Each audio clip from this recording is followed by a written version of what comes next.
मैथिली आ भोजपुरी के सबसे नीक चैनल एपी प्रोडक्शन दरभंगा के एखनई लाल बटन दबाकर सब्सक्राइब करू और घंटी के निशान बटन के जरूर दबाओ ताकि नव नव ऑडियो आ वीडियो अहाँ सब लग तुरंत पहुंच सके।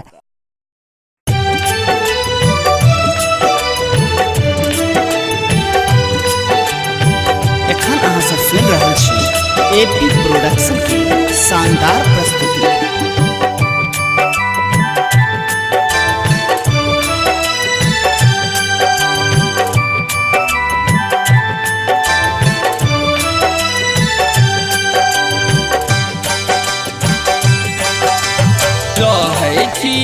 भोला अहाँ भांग में मगन रहै छियौ भोला अहाँ भांग में मगन आयल छी पुजारी देखो अहाँ के शरण आयल छी पुजारी देखो अहाँ के शरण रहै छियौ भोला अहाँ भांग में मगन रहै छियौ भोला अहाँ भांग में मगन आयल छी पुजारी देखो अहाँ के शरण आयल छी पुजारी देखो अहाँ के शरण।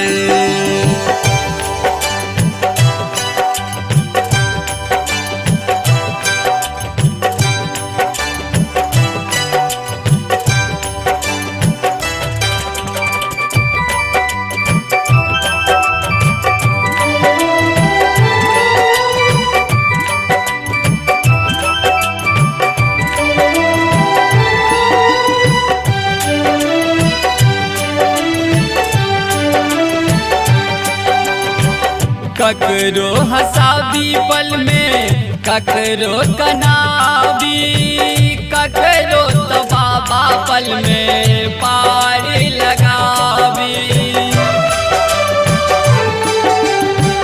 ककरो हसाबी पल में ककरो कनाबी ककरो तो बाबा पल में पार लगाबी अपने तो अहाँ रही भांग में मगन आयल छी पुजारी देखो अहाँ के शरण रहै छियौ भोला अहाँ भांग में मगन आयल छी पुजारी देखो अहाँ के शरण आयल छी पुजारी देखो अहाँ के शरण।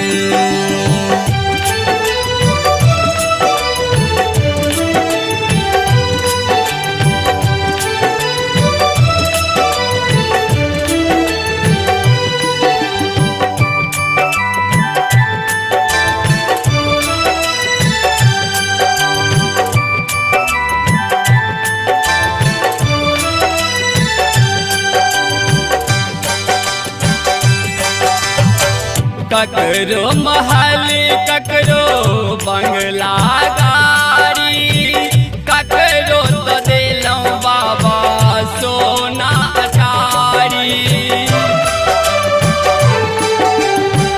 ककरो महल ककरो बंगला गाड़ी ककरो तो दिलौं बाबा सोना अटारी श्याम शंभू के तो में दर्शन आयल छी पुजारी देखो अहाँ के शरण रहै छियौ भोला अहाँ भांग में मगन आयल छी पुजारी देखो अहाँ के शरण आयल छी पुजारी देखो अहाँ के शरण।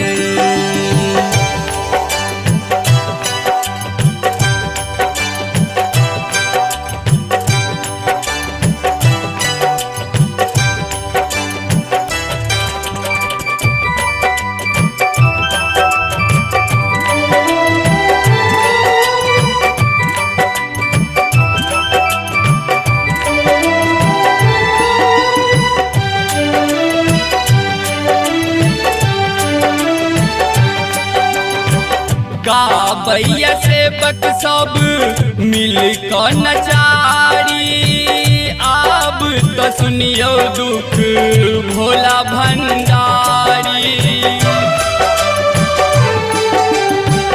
गाबैया सेवक सब मिल क नचारी अब तो सुनियो है यो भोला भंडारी।